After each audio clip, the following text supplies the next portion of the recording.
কাব্য ভাইয়া আমাদের ভার্সিটিতে নামিয়ে দিয়ে চলে গেল তার অফিসে। আমরাও হাসি মুখ নিয়ে ভার্সিটির ভিতরে প্রবেশ করলাম। এমন সময় আমাদের সামনে আসলো দিহান। ও আমাদের ক্লাসমেট, বলতে গেলে আমরা ভালো বন্ধু। ও আমাদের সামনে এসে বলল, কি সাতচুন্নিরা, তোরা এতদিন কোথায় ছিলি, কোনো খোঁজ খবরই নেই। দিহানের কথা শুনে তানিশা রেগে বলল, ওই তুই আমাদের সাতচুন্নি বলিস কেন? আমাদের কি সাতচুন্নির মতো দেখতে? তানিশার কথা শুনে দিহান হেসে বলল, মাইশাকে না হলেও তোকে একদম ওই রকমেই দেখতে। তানিশা দিহানের কথা শুনে রেগে গিয়ে বলল, তুই কি বললি দিহাইনার বাচ্চা, আজকে তোর একদিন কি আমার যে কয়দিন লাগে। তানিশার কথা শুনে দিহান দিল দৌড়, সাথে তানিশাও দিল দৌড়। তারপর শুরু হয়ে গেল তাদের মধ্যে লড়ালড়ি, দৌড়। আর আমি ওদের কাণ্ড দেখে দাঁড়িয়ে দাঁড়িয়ে হাসতে লাগলাম। অবশ্য এটা নতুন নয়, ওরা সবসময় কোনো না কোনো কারণ নিয়ে সারাদিন ঝগড়া করবেই। হঠাৎই কেউ পিছন থেকে বলে উঠল, এত হাসো কেন? তোমার হাসি দেখলে তো আমি পাগল হয়ে যাই। মুহূর্তের মধ্যে হাসি থামিয়ে দিয়ে পিছন ঘুরে তাকালাম আমি। সামনে আবির ভাইয়াকে দেখে কিছুটা ঘাবড়ে গেলাম আমি। উনি হলেন আমাদের ভার্সিটির সিনিয়র, কিন্তু প্রায় এইসব আলতু ফালতু কথা বলে, যেটা আমার কাছে সবসময় বিরক্তিকর লাগে, যেমনটা এখন লাগছে। আমার বিরক্তকর মেজাজে উনি আবার বলে উঠলেন, কি হলো মাইশা, কথা কেন বলছো না? ভাইয়া প্লিজ আমার সাথে এই ধরনের কথা বইলেন না। আমার কাব্য ভাইয়া জানতে পারলে আমাকে আর আস্ত রাখবে না। মনে মনে, কি হলো, চুপ কেন? না ভাইয়া কিছু না, এমনি। তা এতদিন ভার্সিটি আসনি কেন? আসলে ভাইয়া আমার বিয়েতটুকু বলতেই এমন সময় তানিশা আর দিহান ডাক দিল আমায়। আমিও আর কিছু না বলে ওখান থেকে চলে আসলাম। তারপর তিনজন মিলে চলে গেলাম ক্লাসরুমে। এদিকে মাইশা যেতেই আবির হেসে বলল, আজকে যখন তুমি এসেছো তাহলে আমি আর দেরি করব না, আজকেই তোমায় সব কথা বলে দিব। এই বলে হেসে চলে গেল আবির। আজকের মতো সব ক্লাস শেষ করে বাড়ি ফেরা উদ্দেশ্যে রওনা দিল আমি আর তানিশা। কাব্য ভাইয়াও ফোন করে বলেছে কিছুক্ষণের মধ্যেই চলে আসবে আমাদের নিতে। ভার্সিটির মাঠে আসতেই এমন সময় সামনে এসে দাঁড়ালো আবির ভাইয়া। ওনাকে দেখে কিছুটা অবাক হলাম আমি। উনি হাতে একটা গোলাপ ফুল নিয়ে বলল, মাইশা আই লাভ ইউ। ওনার কথা শুনে রীতিমতো চোখ বড় বড় হয়ে গেল আমার। আমি সহ তানিশাও হয়তো হা হয়ে তাকিয়ে আছে। আমাদের এইভাবে তাকিয়ে থাকতে দেখে আবির ভাইয়া বলল, কি হলো মাইশা, কথা বলো। ওনার কথা শুনে আমি বলে উঠলাম, ভাইয়া এসব কি বলছেন আপনি? ভাইয়া আর আমার বিয়ে হয়ে গেছে ভাইয়া। আমার কথা শুনে আবির ভাইয়া অবাক হয়ে বলল, এসব কি বলছো তুমি? কবে হলো তোমার বিয়ে আর কার সাথেই হলো? ওনার কথা শুনে তানিশা বলে উঠল, ভাইয়া সেটা একটা বড় কাহিনী, এখন বলা যাবে না। আর বিয়েটা হয়েছে কাব্য ভাইয়ার সাথে। আবির ভাইয়া হয়তো অবাক হলো তানিশার কথা শুনে। হঠাৎই ভাইয়া বলে উঠল, তাহলে সরি মাইশা, তোমার সম্পর্কে না জেনেই এত বড় ভুল করে ফেলেছি। I am so sorry Maisha. আমিও হালকা হেসে বললাম, ইটস ওকে কে ভাইয়া। আচ্ছা আরেকটা কথা বলি। জি বলুন ভাইয়া। এই গোলাপটা তোমার জন্য নিয়ে এসেছিলাম, কিছু মনে না করলে এটা কি তুমি নেবে? ভালোবাসা ভেবে নয়, এমনি জাস্ট ছোট গিফট হিসেবে নেও। কিছুটা নরম গলায়।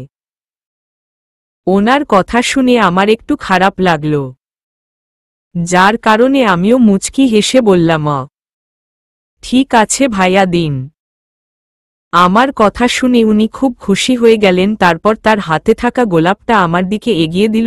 আমিও মুচকি হেসে গোলাপটা হাতে নিলাম। এদিকে দূর থেকে কাব্য এমন দৃশ্য দেখে চোখে আগুন জ্বলে উঠল তার। আবির ভাইয়া গোলাপটা দিয়েই চলে গেলেন। এমন সময় কোথা থেকে কাব্য ভাইয়া এসে আমার হাত শক্ত করে ধরে টানতে টানতে ভার্সিটির বাহিরে বের করে নিয়ে আসলো। আমাদের পিছন পিছন তানিশা আসলো। আচমকা এমনটা হওয়াতে আমি পুরো ঘাবড়ে গেলাম। পরক্ষণেই মনে হলো ভাইয়া কি তাহলে দেখে ফেলল নাকি আবির ভাইয়ার কাছ থেকে গোলাপ নিচ্ছি। ভাবতেই ভয় ঢোক গিললাম আমি। ভাইয়া আমাকে গাড়ির সামনে নিয়ে এসে চেঁচিয়ে বলল, তোর সাহস কি করে হলো অন্য ছেলের কাছ থেকে গোলাপ ফুল নেওয়ার? ভাইয়ার দমক শুনে আমি পুরো ভয় কেঁপে উঠলাম।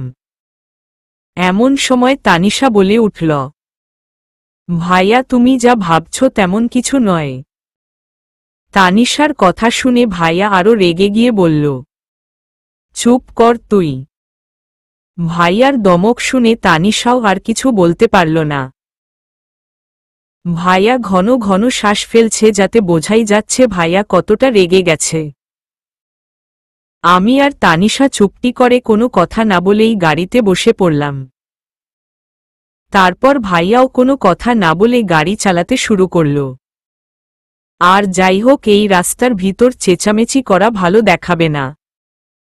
ঝড়ে গতিতে ভাইয়া গাড়ি চালাচ্ছে। আর ভাইয়ার এমন কাজে আমি ভয় পুরো অর্ধেক হয়ে যাচ্ছি। না জানি এখন বাসায় গেলে কি করবে আমায়। আধা ঘন্টার রাস্তা আজকে ভাইয়া 10 মিনিটের মধ্যে নিয়ে এসেছে। যা দেখে বোঝাই যাচ্ছে ভাইয়া কতটা রেগে আছে। ভাইয়া গাড়ি থামাতেই আমি গাড়ি থেকে নেমে এক দৌড় আমায় পায়কে। বাসায় ঢুকেই সোজা তানিশার রুমে ঢুকে দরজা বন্ধ করে দিয়েছি আমি। আজকে আর আমায় পায়কে। আজকে কোনোভাবেই কাব্য ভাইয়ার সামনে যাওয়া যাবে না।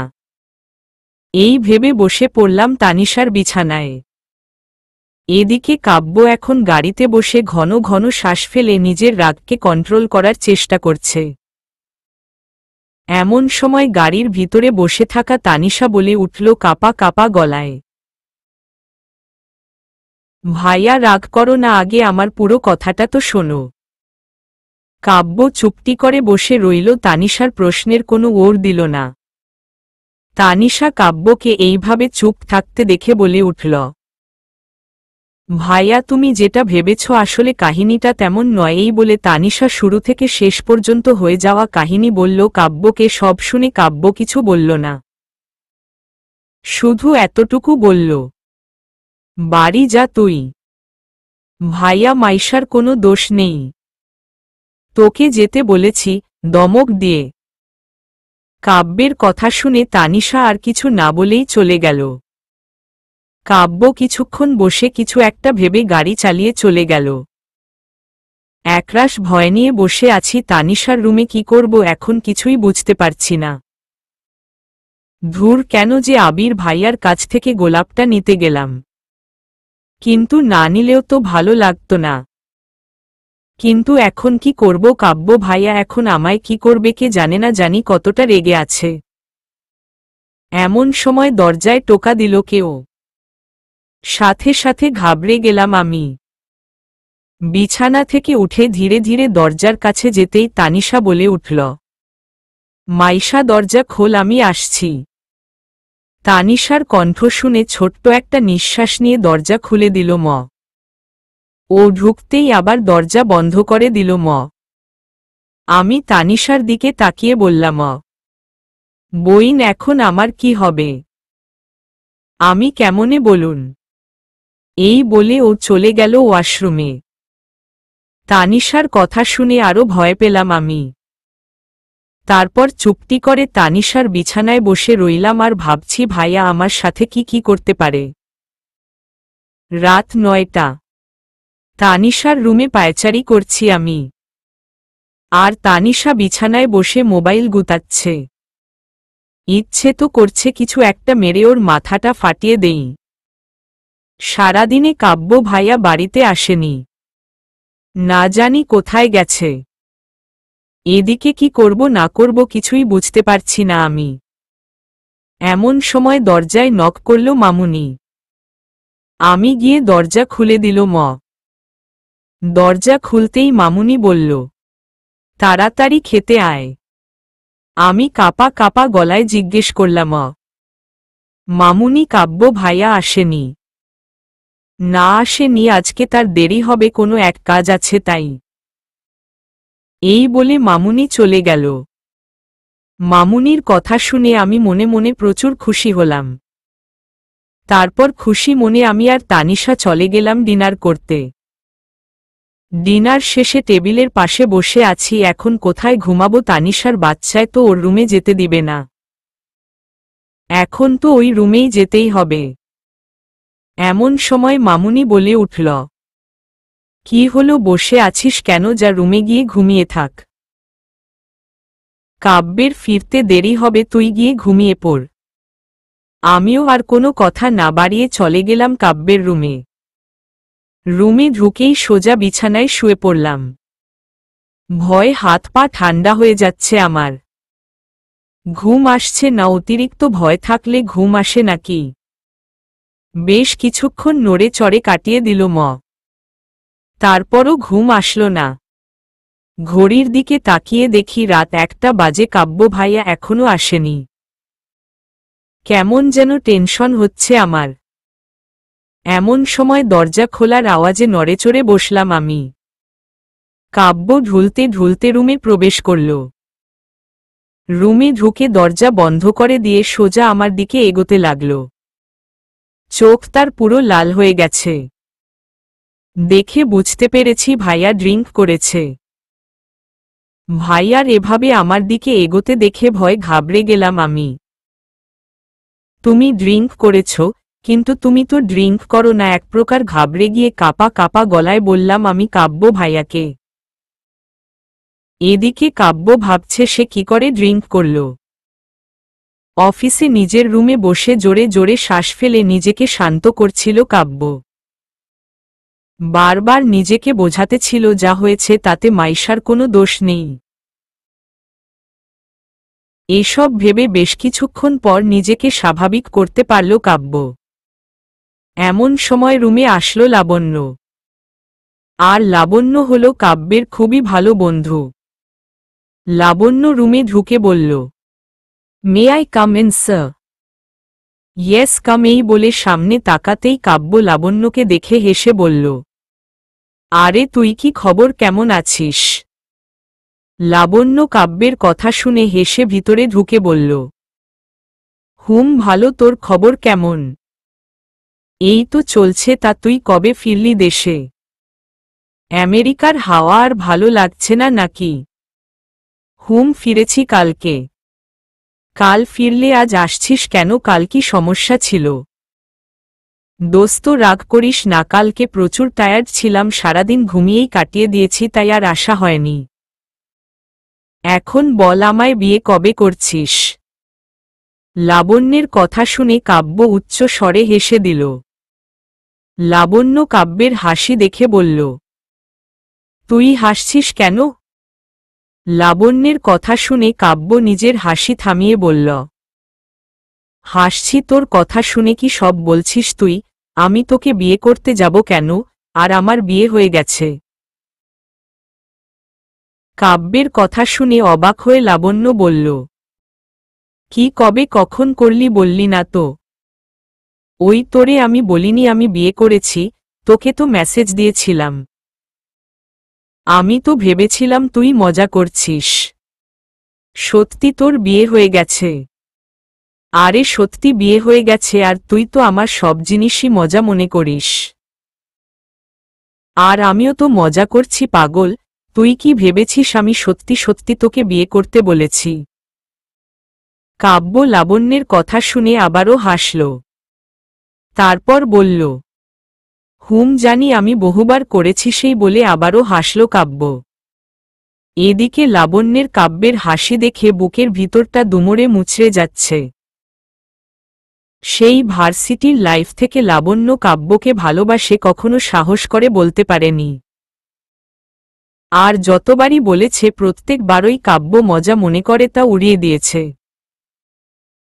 তারপর হঠাৎ তাকে 1 বছরের জন্য আমেরিকা যেতে হলো জরুরি কাজে, যার কারণে আর বলা হয়নি সিরিয়াসভাবে।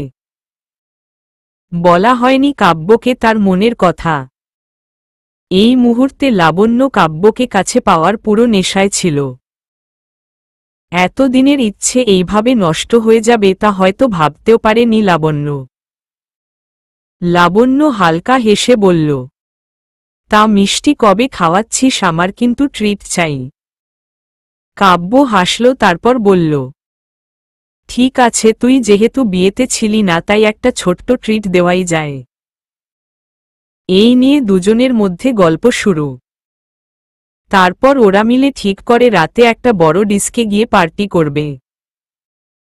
কাব্য আর কিছু বলেনি। কাব্য বাসায় ফোন করে বলে দেয় তার আজকে ফিরতে দেরি হবে। কথা মতো রাতের সব কাজ শেষ করে তাড়াতাড়ি কাব্য বেরিয়ে যায় অফিস থেকে। রাতে ডিস্কে লাবণ্য সফট ড্রিঙ্কসের মধ্যে নেশা জাতীয় কিছু মিশিয়ে দিয়ে কাব্যের হাতে দিল।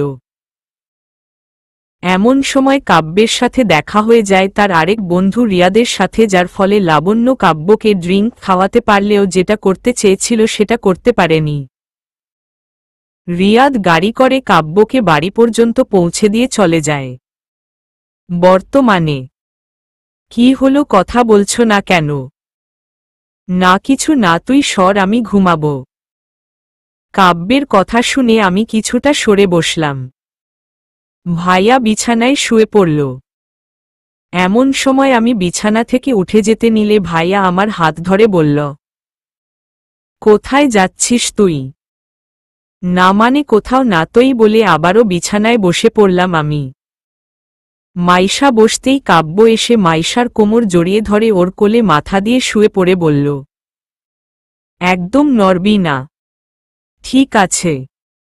আমি কাঁপা কাঁপা গলায় বললাম, তুমি কি আমার উপর রেগে আছো ভাইয়া? এই তোকে ভাইয়া বলতে বারণ করেছি না। চেঁচিয়ে, সরি সরি, তোমার নাম ধরে ডাকবো তাহলে? না, জামাই বলে ডাকবি। কি কানে শুনোছ না তুই? না মানে আমি সত্যি ওই নামে ডাকবো তোমায়।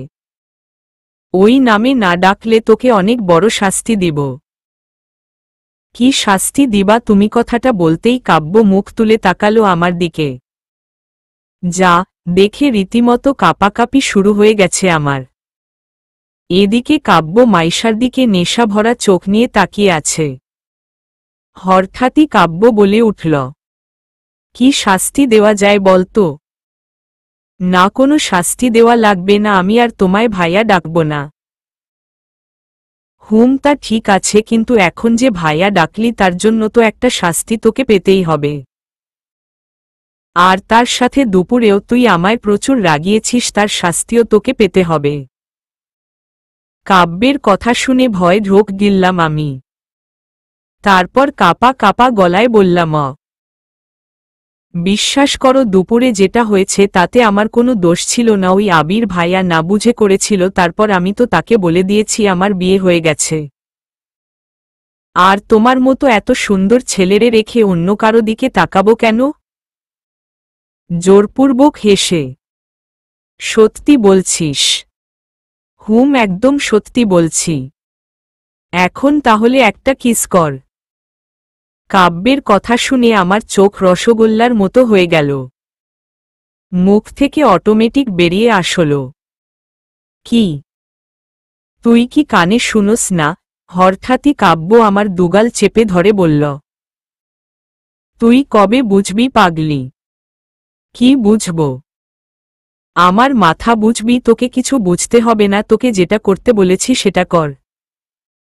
না, আমি পারবো না, আমি ওগুলো পারি না। তুই পারবি না? না, সত্যি পারবি না? রেগে আমি কিছুটা ঘাবড়ে গিয়ে বললাম, আমি ওসব পারি না। আচ্ছা, গালে করলে চলবে? চলবে। তারপর আর কি? মাইশা তার চোখ বন্ধ করে মাথা নিচু করে আস্তে করে কাব্যের গালে চুমু দিল। প্রথমে বাম গালে, তারপর ডান গালে, তারপর কপালে, এইভাবে কাব্য হাতের ইশারায় মাইশাকে বলছিল, আর মাইশা বেচারি আর কোনো উপায় না পেয়ে তাই করছিল। হঠাৎই কাব্য মাইশার মাথা ধরে মাইশার ঠোঁটের সাথে নিজের ঠোঁট মিশিয়ে দিল। ঘটনাটা হঠাৎ করে হওয়ায় মাইশা পুরো ভ্যাবাচেকা খেয়ে গেল। মাইশা কি হচ্ছে তা সব যেন তার মাথার উপর দিয়ে যাচ্ছে। পরক্ষণেই বুঝতে পেরে কাব্যের কাছ থেকে ছাড়া পাওয়ার চেষ্টা করছিল, কিন্তু ব্যর্থ সে। বেশ কিছুক্ষণ পর কাব্য মাইশাকে ছেড়ে দেয়। কাব্যের কাছ থেকে ছাড়া পেতেই মাইশা জোরে জোরে শ্বাস ফেলতে শুরু করল। কিছুক্ষণ পর নিজেকে স্বাভাবিক করে বলল সে, এটা কি হল? বিনিময়ে কাব্য কিছু বলল না, মাইশাকে তীব্রভাবে নিজের সাথে জড়িয়ে ধরে ঘুমিয়ে পড়ল। সকালে সূর্যের আলো মুখে পড়তে ঘুম ভাঙল কাব্যের। মাথাটা জিম জিম করছে তার। হঠাৎই বুকের উপর ভারী কিছু অনুভব করাই নিচের দিকে তাকাল। মাইশাকে তার বুকের উপর শুয়ে থাকতে দেখে কিছুটা অবাক হল কাব্য। হঠাৎই কাব্য কাল রাতের ঠিক কি হয়েছিল তা মনে করার চেষ্টা করল, কিন্তু কিছুই মনে পড়ল না তার।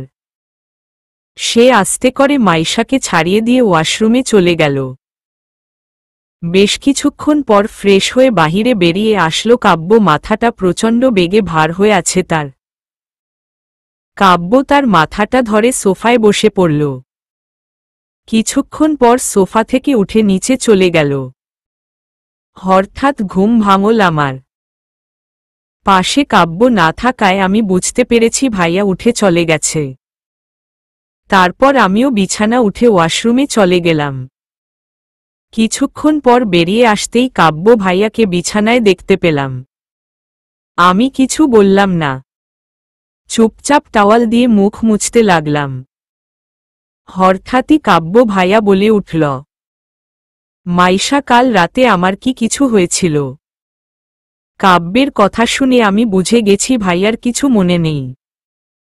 যাক, ভালো হইছে। আমি হালকা হেসে বললাম, কই না তো। তুমি কালকে ড্রিঙ্ক করে এসেছিলে, এটা কিন্তু ঠিক নয়। তুমি জানো কালকে তুমি তোমার মধ্যে ছিলে না, আর এসব ছাইপাস খাবে না, কিন্তু তুমি তো এগুলো খাও না। কাল কেন খেয়েছিলে? মাইশার কথা শুনে কাব্য নিজেও অবাক। সত্যি তো সে ওইসব খায় না। আর তার যতদূর মনে পড়ে কালকে লাবণ্যের দেওয়া শুধু সফট ড্রিঙ্কসই খেয়েছিল। তাহলে কি ওটায় কিছু মেশানো ছিল নাকি?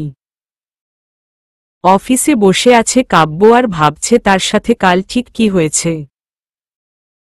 কিন্তু যতবারই ভাবার চেষ্টা করছে ততবারই ব্যর্থ সে। কারণ তার কিছু মনে পড়ছে না। শুধু এতটুকুই মনে পড়ছে, লাবণ্যের দেওয়া ওই জুসটা খাওয়ার পরই তার কেমন একটা লাগছিল। কিন্তু লাবণ্য কেন তাকে এটা ভেবেই তার মাথা খারাপ হয়ে যাচ্ছে।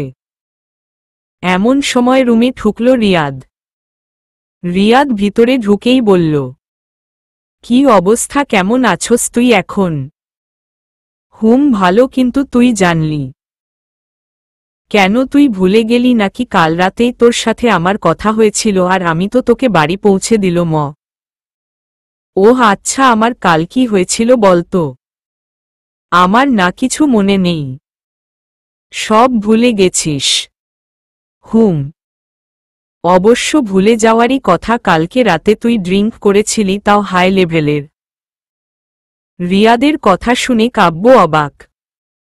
রিয়াদ আবারও বলে উঠল, কাল রাতে আমার বিশ্বাসই হচ্ছিল না যে তুই ড্রিঙ্ক করেছিলি।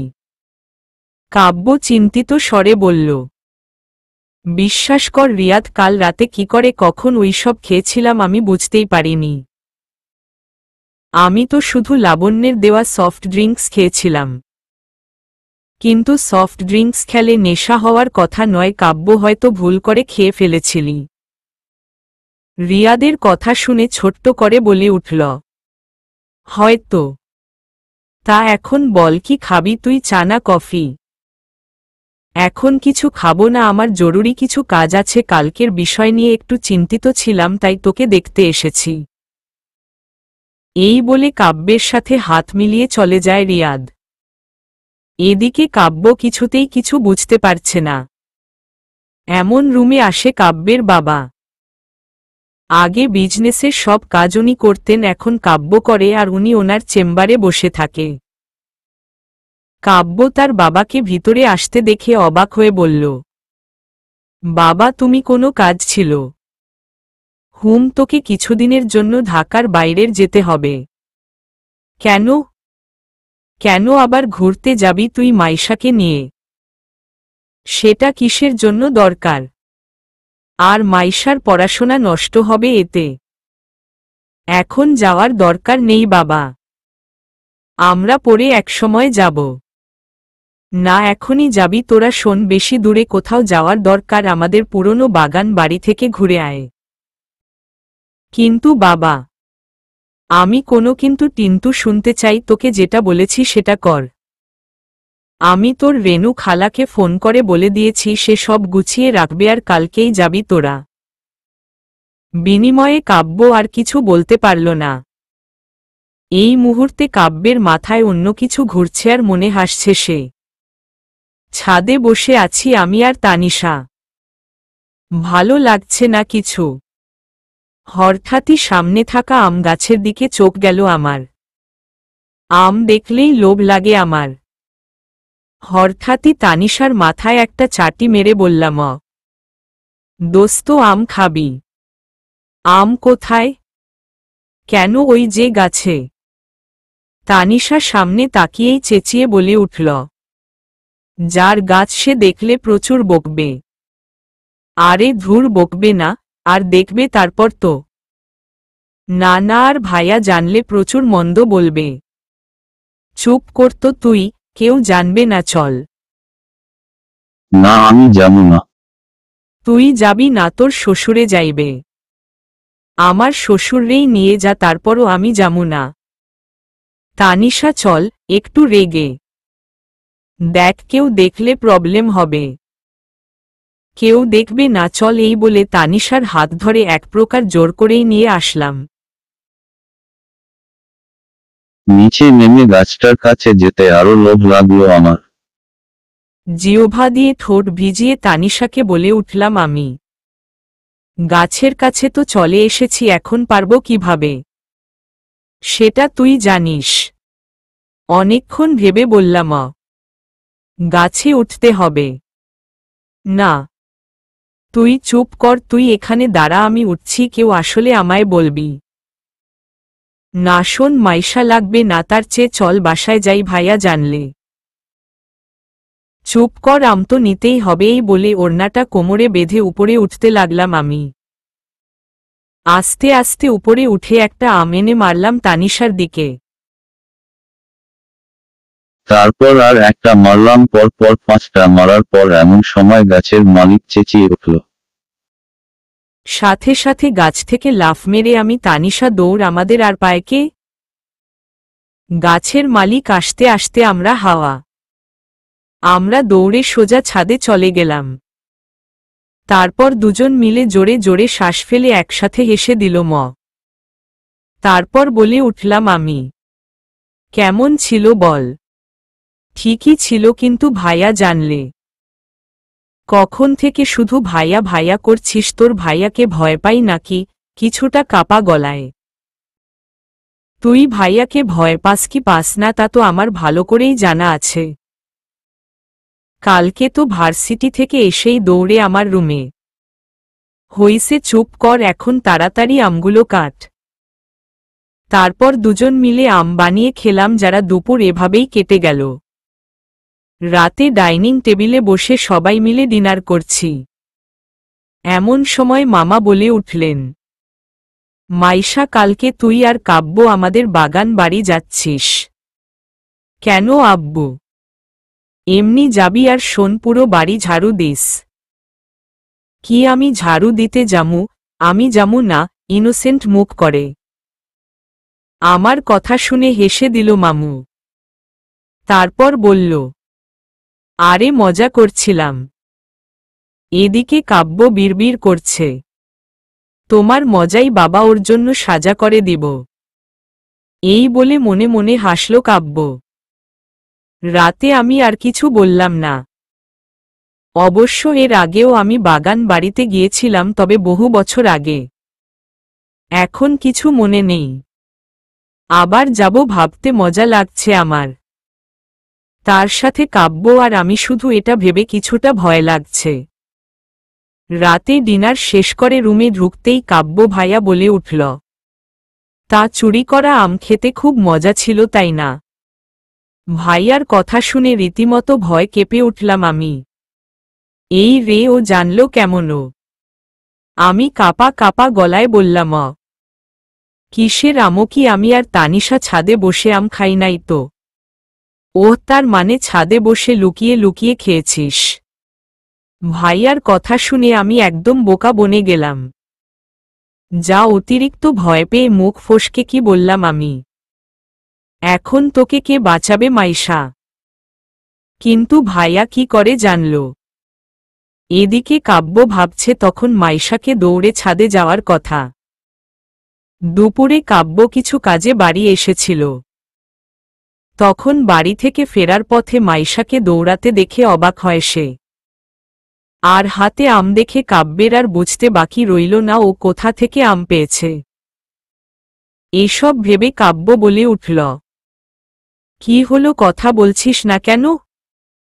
কাব্যের কথা শুনে হাত মোচড়াতে মোচড়াতে বললাম আমি, না মানে সরি জামাই। মাইশা কথা শুনে কাব্য অবাক হয়ে বলল, কি বললি তুই? কই না তো কিছু না, আজকের মতো সরি। বিনিময়ে ভাইয়া কিছু বলল না, চুপচাপ শুয়ে পড়ল। কাব্যের কাজে অবাক হলাম আমি। সত্যি সত্যি কিছু বলল না। বাহ বাহ, খুব ভালো, এই বলে নাচতে নাচতে শুয়ে পড়লাম আমি। সকালে ঘুম থেকে উঠে তাড়াতাড়ি করে তৈরি হয়ে বেরিয়ে পড়লাম আমরা। মামুনি সবকিছু গুছিয়েই রেখেছিল। গাড়ি চালাচ্ছে কাব্য আর আমি কাচের জানালা ভেদ করে বাহিরে তাকিয়ে আছি। আমাদের গাড়ি এসে থামল বড় একটা গেটের সামনে। কাব্য গাড়ির হর্ন বাজানোর সাথে সাথে রহিম চাচা বড় গেট খুলে ফেললেন। গেট খোলার সাথে সাথে কাব্য আবার গাড়ি চালাতে শুরু করল। ভিতরে ঢুকে সামনে তাকাতেই মুখ থেকে জাস্ট বেরিয়ে আসল ওয়াও! কাব্য ভাইয়াদের বাগান বাড়ি এত সুন্দর হয়ে গেছে জানাই ছিল না আমার। পুরো রাস্তা চারদিক ঘিরে আছে অসংখ্য ফুল গাছ। চারপাশে রয়েছে আমার সবচেয়ে ফেভারিট ফুল লাল গোলাপ। গোলাপ ছাড়াও আরও বিভিন্ন ধরনের ফুলের গাছ আছে। চারপাশে ফুলের গন্ধে মন হয়ে যাচ্ছে ফুরফুরে। কাব্য ভাইয়া গাড়ি থামাতেই আমি নেমে গেলাম গাড়ি থেকে। গাড়ি থেকে নেমে জোরে এক নিঃশ্বাস নিলাম। ফুলের গন্ধে পুরো মন ভরে যাচ্ছে আমার। হঠাৎ একটা গোলাপের দিকে চোখ গেল, আমার অসম্ভব সুন্দর দেখতে লাল গোলাপ। আমি সামনে গিয়ে যেই না ফুলটা ধরতে যাব এমন সময় কাব্য ভাইয়া বলে উঠল, ফুল গাছেই সুন্দর, হাতে নয়, তাই ফুল ছিঁড়বি না। মনে মনে ভেবেছিলাম ফুলটা ছিঁড়ে মাথায় লাগাবো, কিন্তু আমার ইচ্ছেতে এক বালতি পানি ঢেলে দিল কাব্য ভাইয়া। অবশ্য কথাটা সত্যি বলেছে, কিন্তু ভিতরে ভিতরে খারাপ লাগল। আমি আর কিছু না বলে চুপচাপ সামনে এগোতে লাগলাম। মাইশার কাজ দেখে কাব্য একবার ফুলটার দিকে তাকিয়ে মুচকি হেসে ভিতরে চলল। বাড়ির ভিতরে ঢুকে দরজা খুলতেই রেনু খালা এসে বলল,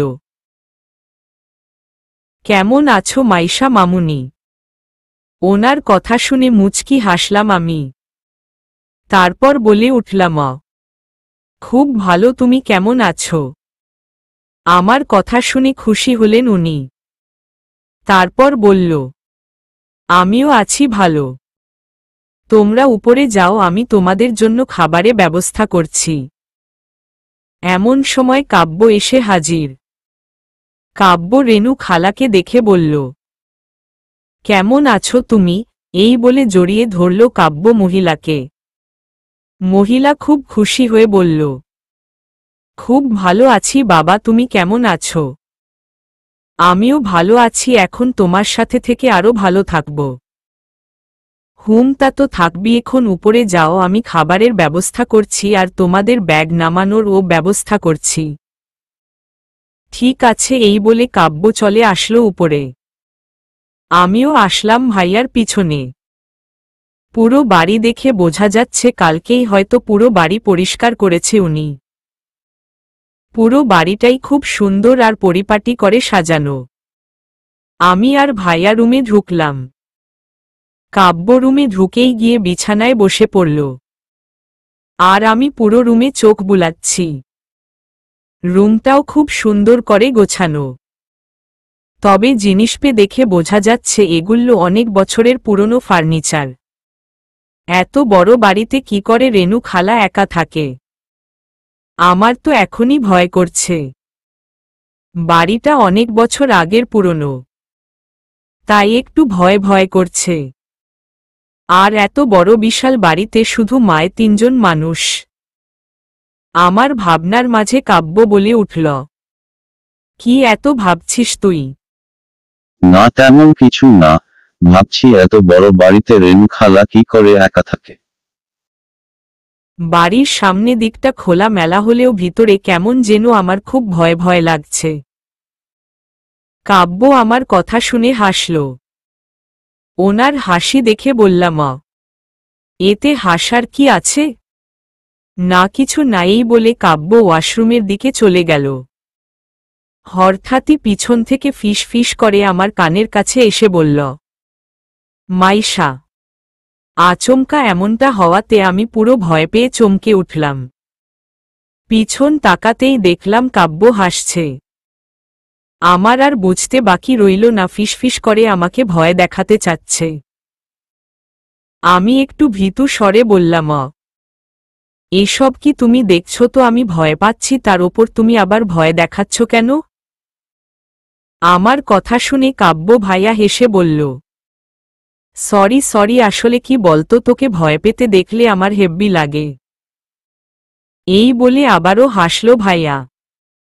আমি ভীতু স্বরে বললাম, আমাকে ভয় পেতে দেখে তোমার তো মজা লাগবেই। বিনিময়ে ভাইয়া ছোট করে সরি বলে চলে গেল ওয়াশরুমে। এমন সময় দরজায় কাছে এসে বলল কেউ, আপনাদের ব্যাগ। আমি সামনে গিয়ে দেখলাম একটা ছেলে, খুব একটা বয়স হবে না, তবে আমার চেয়ে বড়। আমি তার দিকে তাকিয়ে বললাম, ঠিক আছে, ওই খাটের ওপর রেখে দিন। আমার কথা শুনে ছেলেটি খাটের ওপর ব্যাগগুলো রেখে আর কিছু না বলে চলে গেল। ছেলেটির যাওয়ার পানে কিছুক্ষণ তাকিয়ে থেকে আমি চলে আসলাম ব্যাগের কাছে। তারপর ব্যাগটা খুলে কিছু জামাকাপড় বের করে রাখলাম বিছানার উপর। এমন সময় ওয়াশরুম থেকে বেরিয়ে আসলো কাব্য ভাইয়া। ওনাকে দেখেই হা হয়ে তাকালাম। এই মুহূর্তে ভাইয়াকে অসম্ভব সুন্দর লাগছে। চুলগুলো ভিজে গেছে, এখনো সারা শরীরে পানি আছে অল্প অল্প, দেখে বোঝাই যাচ্ছে শাওয়ার নিয়ে এসেছে ভাই। ভাইয়া চুল মুছতে মুছতে বলল, ওভাবে তাকিয়ে আছিস কেন? হঠাৎই করে ভাইয়ার এমন কথা শুনে ভ্যাবাচেকা খেয়ে গেলাম আমি। তারপর আমতা আমতা করে বললাম, না মানে?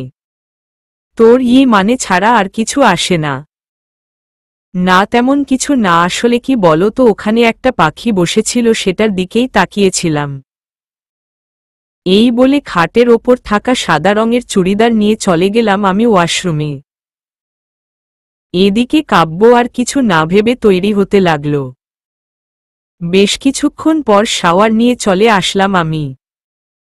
এখন অনেকটা ফ্রেশ লাগছে। ওয়াশরুম থেকে বেরোতেই টাওয়াল নিয়ে চুল মুছতে লাগলাম আমি। এদিকে কাব্য এক ধ্যানে তাকিয়ে আছে মাইশার দিকে। অদ্ভুত এক চাহনি তার। কাব্য তাড়াতাড়ি তার চোখ নামিলে নিল। তারপর ঝাঝালো কণ্ঠে বলে উঠল, আমার জন্য খাবার নিয়ে আয়।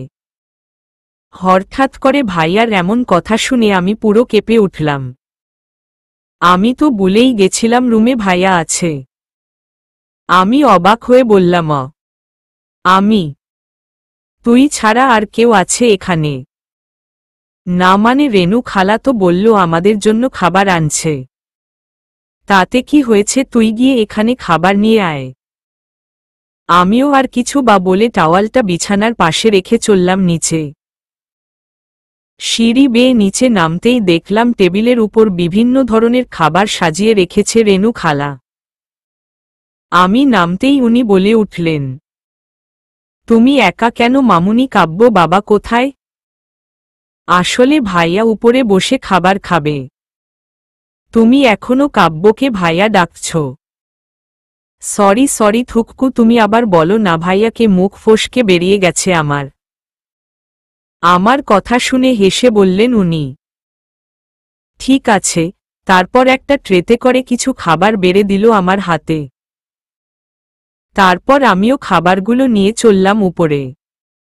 রুমে ঢুকে দেখলাম ভাইয়া ল্যাপটপ নিয়ে বসে আছে। আমি খাবারগুলো সামনে রেখে বললাম, তোমার খাবার। ভাইয়া আমার কথা শুনে আমার দিকে না তাকিয়েই বলে দিল, খাইয়ে দে। কাব্যের কথা শুনে আমার চোখ বড় বড় হয়ে গেল। আমি অবাক হয়ে বললাম, কি? তুই কি কানে শুনিস না? না মানে আমি তোমায় খাইয়ে দিব। না তুই দিবি না, তোর পাশে যে ভূতটা আছে সে দিবে। ভাইয়ার কথা শুনে কিছু ঘাবড়ে গেলাম, কারণ ছোটবেলা থেকে এই ভূতেদের প্রচুর ভয় পাই আমি। আমি একবার আশেপাশে তাকিয়ে বললাম, আমি খাইয়ে দিব না বলিনি তো, তুমি এইসব ভূতটুত কোথায় পাচ্ছ? একদম ভয় দেখাবে না আমায়। তুই কি ভূতের নাম শুনেই ভয় পাচ্ছিস নাকি? কে বলছে আমি ভয় পাচ্ছি? কাপা কাপা গলায়। এতটুকু বলে কাব্যের পাশে বসে পড়লাম। তারপর কাব্যকে খাইয়ে দিতে লাগলাম আমি। ভিতরে ভিতরে আমি প্রচুর পরিমাণে ভয় পাচ্ছি আমি। এত ভয় কেন লাগছে আমার বুঝতে পারছি না। কাব্যকে সব খাবার খাইয়ে দিল তারপর ভাইয়া বলে উঠল, এখন থেকে রোজ আমার জন্য খাবার রুমে নিয়ে আসবি আর খাইয়ে দিবি, আর শোন, তুই গিয়ে খাবার খেয়ে এসে আমার মাথাটা একটু টিপে দিবি। এখন যা, আমার কাজ আছে। আমি হ্যাঁ না কিছু না বলেই চুপ করে চলে আসলাম। বাহিরে বেরিয়ে এসে, শালা আমি পারুম না তোর মাথা টিপে দিতে। আমারে কি কাজে মাইয়া পাইছ, স্যার কে দিবে তোকে রোজ রোজ খাইয়ে? পারুম না আমি। একা পাইয়া এখন তার সুযোগ নিতাছ শালা, হনুমান, বান্দর। এমন সময় পিছন থেকে কাব্য বলে উঠল, এই তুই কি বললি? কাব্যের কথা শুনে আত্মা কেঁপে উঠল আমার। এই রে, শুনে ফেলল নাকি? শুনে ফেললে এখন আমার কি হবে? এখন আমায় কে বাঁচাবে? বিছানায় বসে ভাইয়ার মাথা টিপছি আমি, আর মিস্টার কাব্য আরামে ঘুমিয়ে আছে। ইচ্ছে তো করছে মাথার সব চুল ছিঁড়ে ফেলি। পাক্কা 2 ঘন্টা যাবৎ মাথা টিপছি আমি। হাতের আঙুল সব ব্যথা করছে আমার। কিন্তু এই শয়তানটার তার দিকে কোনো হুঁশ নেই। তখনকার ছোট্ট ভুলের জন্য এত বড় শাস্তি পেতে হবে আমায় বুঝতেই পারিনি। ভাগ্য ভালো, শুধু শেষের 2টা শব্দই শুনেছিল। আর তাতেই আমার অবস্থা এই অবস্থা করছে। সব শুনলে না জানি কি করত আমায়। আমি একটু কাদো কাদো গলায় বললাম, জামাই হইছে আর পারুম না আমি। হাত ব্যথা করছে, এইবারের মতো ক্ষমা করে দেও, আর কোনোদিন তোমায় কিছু বলবো না, সরি। কাব্য আমার কথা শুনে কিছুটা অবাক হয়ে বলল, তুই কি বললি? আমিও ভাইয়ার কথা শুনে আনমনে বলে দিল, কি বলছি তোমায়? জামাই বলছি। তুমি তো সেদিন রাতে বলেছিলে জামাই ডাকতে, আজ থেকে তোমায় ওই নামেই ডাকব। কেমন যেন নামটায় ডাকতে ভালো লাগে আমার। কি? হুম। আচ্ছা শুনো না কি বলছি, ভাইয়ার একটু কাছে গিয়ে। কি আর তুই কাছে আসছিস কেন? তেমন কিছু না, শোনো না, আজ থেকে তোমায় জামাই বলে ডাকবো, আর এইবারের মতো মাফ করে দেও, কথা দিচ্ছি, আর তোমায় গালাগালি করব না, একটু ন্যাকা স্বরে। ভাইয়া কিছুক্ষণ চুপ থেকে বলল, ঠিক আছে। আমি কাব্য ভাইয়ার কথা শুনে খুশি হয়ে দৌড়ে বিছানা থেকে নেমে চলে গেলাম নিচে। ওফ, এতক্ষণ পর শান্তি। শালায় পুরো হাতটা ব্যথা বানিয়ে দিল। এতটুকু বলে জিহ্বায় কামড় দিল আমি। তারপর তাড়াতাড়ি ওখান থেকে সরে পড়লাম। এদিকে কাব্য বিছানায় শুয়ে ভাবছে, তুমি যে আর কত সরি বলবে মাইশা জানু। এই বলে হাসল কাব্য। এমনিতেও একটু বেশি শাস্তি দিয়ে ফেলেছে কাব্য। 2 ঘন্টা যাবৎ বসিয়ে রেখেছে। এসব ভেবে নিজের কাজে ব্যস্ত হয়ে পড়ল কাব্য।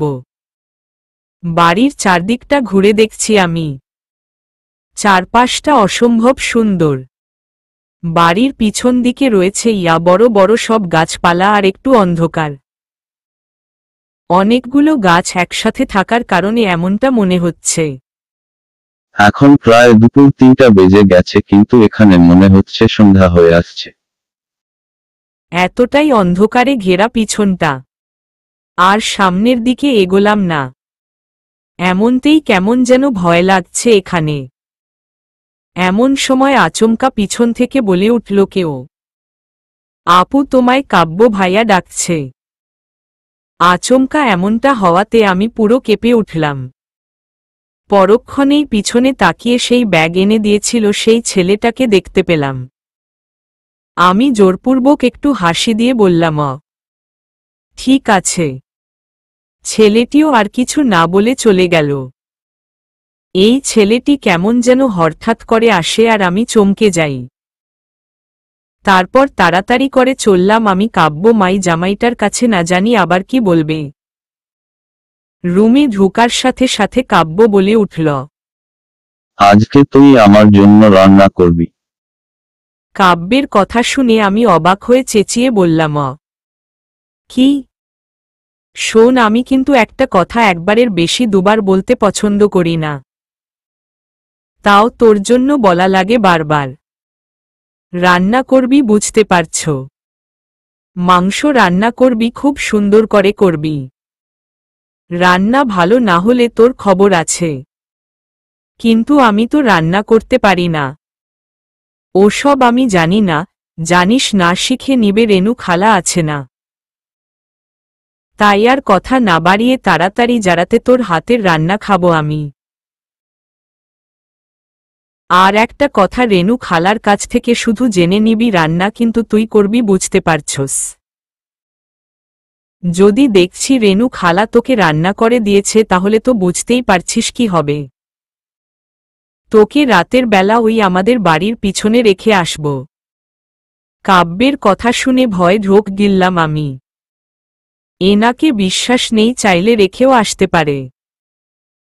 এজন্যই বলেছিলাম বেশি প্যাক প্যাক করিস না, যেই জানছে তুই ভয় পাচ্ছিস সেই থেকে ব্ল্যাকমেল করছে এসবো ভেবে। আমি জাস্ট হা হয়ে চুপ করে বেরিয়ে আসলাম বাহিরে। এখন কি করব আমি? আমি তো রান্না করতে পারি না, তাও আবার মাংস। নো, এখন কি করব আমি? কাব্য আমাকে একা পেয়ে এত কিছু করবে, আগে জানলে আমি কখনোই আসতাম না। উহু উহু মামুনি, তোমার ছেলে আমায় পাগল বানিয়ে ছাড়বে। এমন সময় কাব্য চেঁচিয়ে বলল, তাড়াতাড়ি করিস। আমি আর কিছু না ভেবে চুপচাপ নিচে চলে আসলাম। রান্নাঘরে দাঁড়িয়ে আছি। কি করব কিছু বুঝতে পারছি না। কি করে মাংস রান্না জানি না। এই জন্যই মা বারবার বলতো, মাইশা একটু রান্নাবান্না শেখ, কিন্তু তা শিখবি কেন? শিখলে তো মোবাইল টিপার সময় পাবি না। এখন বোঝ তুই মাইশা। ধুর। এমন সময় পিছন থেকে রেনু খালা বলে উঠলেন, কি হলো মাইশা মামুনি, তুমি রান্নাঘরে কিছু কি লাগবে? রান্না করব। উনি আমার কথা শুনে অবাক হয়ে বলল, কি কেন? আমি আছি তো, তুমি বলো কি খাবে, আমি রান্না করে দিচ্ছি। এমন সময় কাব্য ভাইয়া বলে উঠলেন, একদম না, আজকে রান্না মাইশা করবে। রেনু খালা কাব্যের কথা শুনে বলে উঠলেন, কিন্তু কোনো কিন্তু নয়, তুমি শুধু ওকে বলে দেও কি করে মাংস রান্না করে। তারপর আর কোনো কাজ নেই তোমার, তুমি গিয়ে রুমে বসে থাকবে আর এখানে মাইশা একা রান্না করবে। রেনু খালাও আর কিছু বলতে পারলেন না কাব্য ভাইয়ার মুখের উপর। তারপর কাব্য ভাইয়ার কথা মতো রেনু খালা আমায় বললেন কি করে রান্না করতে হবে। তারপর চলে গেলেন তারা। কিন্তু কি বলল আমি তো বুঝতেই পারলাম না। এখন রান্না কেমনে করুম? সবার আগের ফ্রিজ খুলে মাংস বের করলাম আমি। তারপর কাটাকাটি শুরু। জীবনে যা করিনি আজ তা করতে হচ্ছে। কান্নার রোল পড়ে গেল পেঁয়াজ কাটতে কাটতে। সবকিছু গুছিয়ে নিতে নিতে আমার পুরো সন্ধ্যা পেরিয়ে গেল। এখন রান্নার পালা। রেনু খালা কি বলল সব তো ভুলে জগা খিচুড়ি পাকিয়ে ফেলেছি। হঠাৎই ইউটিউব আন্টির কথা মনে পড়ল। সাথে সাথে নাচতে নাচতে বলে উঠল, জিও মাইশা এই আইডিয়াটা এতক্ষণ কেন আসলো না? তারপর আর কি ইউটিউব আন্টিদের একটা ভিডিও দেখে রান্না করতে শুরু করে দিল না জানি কেমন হবে রান্না, আল্লাহ মালুম। রাত 8:30। কাব্য ভাইয়ার রুমে খাবার নিয়ে দাঁড়িয়ে আছি আমি। কে জানে কেমন হয়েছে, সবকিছু ঠিকঠাক আছে কিনা। কাব্য তার ল্যাপটপটা বিছানার উপর রেখে বলল, হুম নিয়ে আয় আমায় খাইয়ে দে। আমিও কিছু বললাম না, চুপচাপ খাবার নিয়ে বসে পড়লাম বিছানায়। তারপর বললাম, বলছি কি খাবার যদি ভালো না হয় তাহলে কি সত্যি সত্যি আমায় ওই পিছনে রেখে আসবে? হুম। ভাইয়ার কথা শুনে চোখ মুখ লাল হয়ে গেল আমার। এই রে, খাবারটা যেন ভালো হয়। বিশ্বাস বলে খাবার খাওয়াতে শুরু করলাম আমি। প্রথমবারে ভাইয়ার রিয়েকশন দেখে কিছু বুঝলাম না আমি। তাই নীরব স্বরে বললাম, কেমন হয়েছে? হুম, খারাপ হয়নি। ভাইয়ার কথা শুনে একটা ছোট্ট শ্বাস ফেললাম আমি। যাক বাবা, আমার আর ভয় নেই কোনো। তারপর আমি আর কোনো কথা না বলে চুপচাপ খাওয়াতে শুরু করলাম। বেশ কিছুক্ষণ পর ভাইয়াকে খাইয়ে দিল সব খাবার, তারপর চলে গেলাম নিচে। তারপর আমি রেনু খালাও একসাথে খাবার খেলাম। উনিও প্রশংসা করল আমার। সবই ইউটিউব আন্টির কামালজিও আন্টি উম্মা।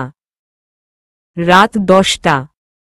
বিছানায় শুয়ে আছি আর কাব্য ভাইয়া পাশে নাক টেনে ঘুমাচ্ছে।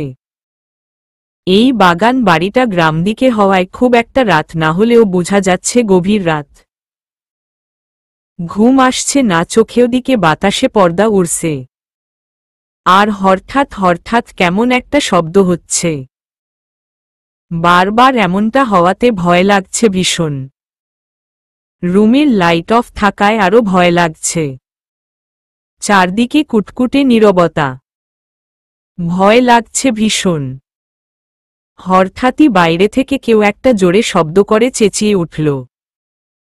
আমি তো ভয় শেষ। কি করব কিছুই বুঝতে না পেরে মাঝখান থেকে কোলবালিশ সরিয়ে ভাইয়াকে শক্ত করে জড়িয়ে ধরলাম। ভয়ে হাত পা কাঁপছে আমার।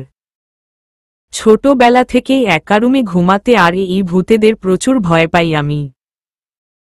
মাঝে মাঝে তো আমি রুমের লাইট জ্বালিয়েই ঘুমাতাম। এদিকে কাব্য আচমকা মাইশা তাকে জড়িয়ে ধরাতে কিছুটা অবাক হলেও পরক্ষণেই মনে মনে খুশি হয়ে সেও জড়িয়ে ধরল মাইশাকে। সূর্যের ফুরফুরে আলোতে ঘুম ভাঙল আমার। চারিদিকে পাখিদের আওয়াজ। সকালের এই স্নিগ্ধতার আলোতে পুরো রুম আলোতে ভরে গেছে। আমি আস্তে আস্তে চোখ মেলে তাকালাম। হঠাৎই ভাইয়ার দিকে চোখ গেল আমার। ঘুমিয়ে আছে বেঘোরে সে।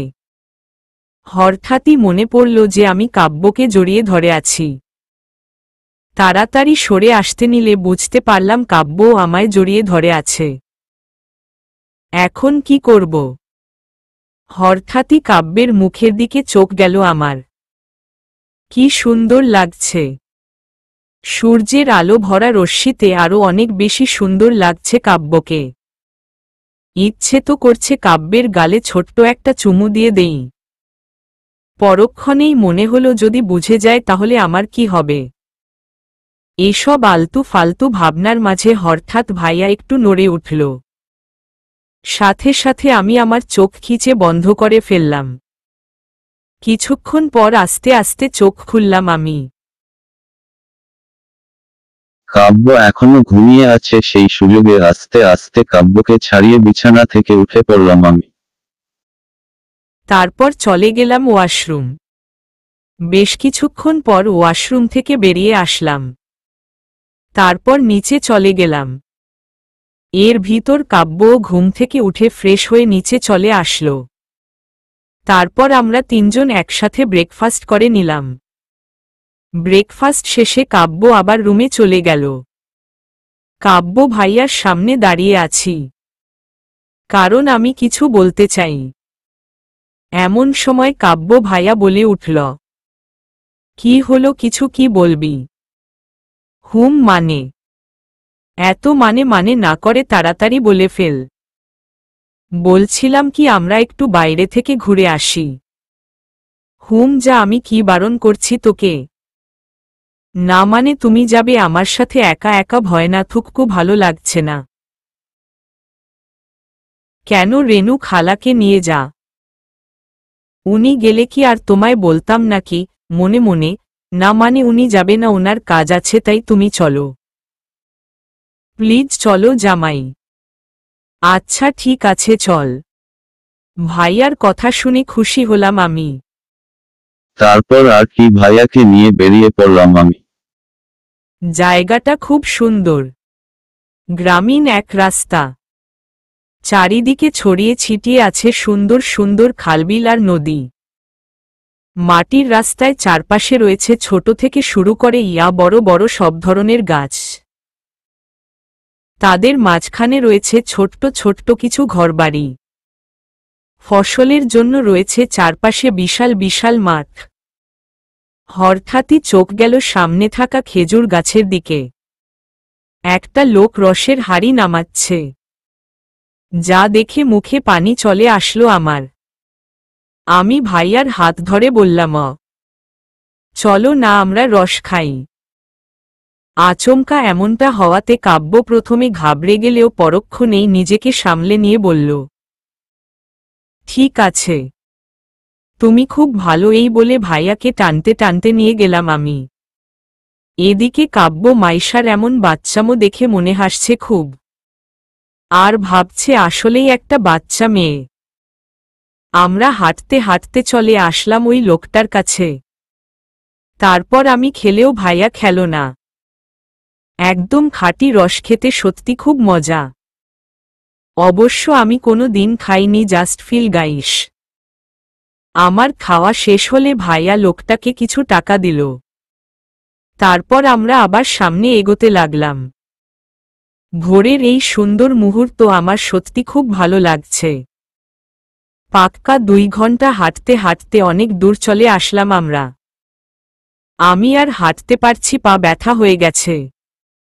আমি কাঁদো কাঁদো গলায় বললাম, আর যাব না, চলো এখন বাড়ি ফিরে যাই। আমার কথা শুনে ভাইয়াও বলে উঠল, কেন? আর ভালো লাগছে না। না তেমন কিছু নয়, অনেক দূর চলে এসেছি, এখন পা ব্যথা করছে, পরে আবার আসব। এখন চলো। ভাইয়াও আর কথা বাড়ালো না। আমরা দুজনেই আবার পিছনে হাঁটা শুরু করলাম। কিছুদূর যেতেই আমার পা চলছেই না, একদম অবশ হয়ে গেছে মনে হয়। তারপরও যথাসম্ভব হাঁটা চেষ্টা করলাম আমি, কিন্তু আমি ব্যর্থ। এদিকে কাব্য বুঝতে পেরেছে মাইশা আর চলতে পারছে না। সে পিছনে গিয়ে মাইশাকে কোলে তুলে নিল। আচমকা কেউ কোলে তুলে নেওয়াতে আমি পুরো ঘাবড়ে গিয়ে তার শার্টের হাতা খামচে ধরলাম। মিট মিট করে তাকিয়ে দেখলাম কাব্য আমায় কোলে তুলে নিয়ে হাঁটছে। কাব্য ভাইয়ার এমন কাজে আমি যেন অবাকের চরম সীমানায় পৌঁছে গেছি। আমি বললাম, এসব কি করছো? লোকে দেখলে কি বলবে? নামাও আমায়। থামবি তুই, দমক দিয়ে। ভাইয়ার দমক শুনে আমি চুপ, আর কোনো কথা বললাম না। বেশ কিছুক্ষণ পর আমরা এসে পৌঁছালাম বাড়িতে। ভাইয়া আমায় দরজার সামনে নামিয়ে দিয়ে উপরে চলে গেল। হঠাৎই মনে হলো আমার যেমন পায়ে ব্যথা করছে ভাইয়ারও তো নিশ্চয়ই করছে। তার ওপর অর্ধেক রাস্তা আমায় কোলে তুলে নিয়ে এসেছে। এই ভেবে কিছু একটা বানাতে চলে গেলাম রান্নাঘরে। হাতে গরম তেল তার সাথে রসুন একসাথে গরম করে দাঁড়িয়ে আছি আমি কাব্য ভাইয়ার রুমে। আর ভাইয়া বিছানায় চুপ করে শুয়ে আছে। আমি কোনো কিছু না ভেবেই ভাইয়ার পায়ে ওগুলো লাগিয়ে দিতে লাগলাম। আচমকা কারো হাতের স্পর্শ পায়ে লাগায় কাব্য কেঁপে উঠল। চোখ খুলে মাইশাকে দেখে চমকে গিয়ে বলল সে, কি করছিস তুই? তেমন কিছু না, তুমি চুপটি করে শুয়ে থাকো, আমি তোমার পায়ে মালিশ করে দিচ্ছি। তোমার পায়ের ব্যথা কমে যাবে। এতটুকু বলে ভাইয়ার পায়ে মালিশ করে দিতে লাগলাম আমি। কাব্য আর কিছু বলল না, কারণ সত্যি সত্যি তার পায়ে প্রচুর ব্যথা করছে। আর মাইশা যখন নিজ ইচ্ছেতেই আসছে তাহলে আর ক্ষতি কি? মাইশার কাজে খুশি কাব্য। দেখতে দেখতে 10 দিন কেটে গেল। এই 10 দিনে প্রচুর কাজ করিয়েছে কাব্য ভাইয়া। রান্নাটা ওই একদিনই করেছিলাম, কিন্তু খাবার খাইয়ে দিতে প্রতিদিনই হয়েছে। সবই ঠিক ছিল, প্রতিদিন ওই আচমকা চিৎকার করে ওঠার ব্যাপারটা বুঝলাম না। প্রতিদিন এই বিষয়টা নিয়ে ভয় থাকতাম আমি, আর প্রতিদিন ভাইয়াকে জড়িয়ে ধরে ঘুমানো লাগত। তবে এই 10 দিন খুব সুন্দরভাবে কেটে গেছে। এখন ভাইয়াকে অসম্ভব ভালো লাগে আমার। কেন লাগে জানি না। আচ্ছা, আমি কি ভাইয়াকে ভালোবেসে ফেলেছি নাকি?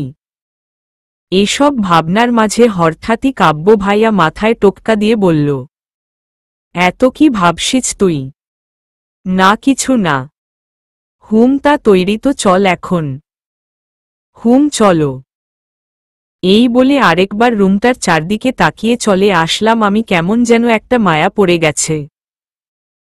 সবাইকে বিদায় জানিয়ে গেটের বাইরে দাঁড়িয়ে আছি, আর ভাইয়া গাড়ি আনতে গেছে।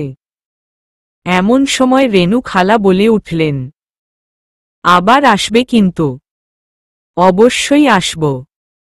এদিকে কাব্য গাড়ির কাছে আসতেই সেই ছেলেটি কাব্যের সামনে এসে বলল, ভাইয়া আবার আসবেন কিন্তু। আবার আসব। আচ্ছা ভাইয়া, একটা কথা বলি। বলছি কি ভাইয়া, আপনি প্রতিদিন রাতে আমায় চিৎকার দিতে কেন বলতেন? ছেলেটির কথা শুনে কাব্য বলল, সিক্রেটে তোটুকু বলে মুচকি হেসে কাব্য গাড়ি করে বেরিয়ে আসল। আর ছেলেটি কাব্যের কথার আগা মাথা কিছু বুঝতে না পেরে হাবলার মতো তাকিয়ে রইল। সবাইকে টাটা দিয়ে চলে আসলাম আমরা। ভাইয়া গাড়ি চালাচ্ছে আর আমি বসে আছি। সত্যি খুব সুন্দর কেটেছে এই 10 দিন। এদিকে কাব্য ভাবছে চিৎকার দেওয়ার আসল কাহিনী, চিৎকার না দিল কি প্রতিদিন মাইশা ভয় পেয়ে জড়িয়ে ধরত আমায়। এসব ভেবে মনে হাসল কাব্য। হঠাৎ করে ভাইয়াকে এই হাসার কারণ বুঝলাম না আমি। কিছু জিজ্ঞেস না করে আমিও চুপচাপ বসে রইলাম। কিছুক্ষণ পর হঠাৎই গাড়ি থামিয়ে দিল কাব্য ভাইয়া। আমরা কি এসে পড়েছি? সামনে তাকিয়ে দেখলাম এটা একটা মাঝরাস্তা। কিন্তু ভাইয়া মাঝরাস্তায় গাড়ি থামালো কেন? চলবে।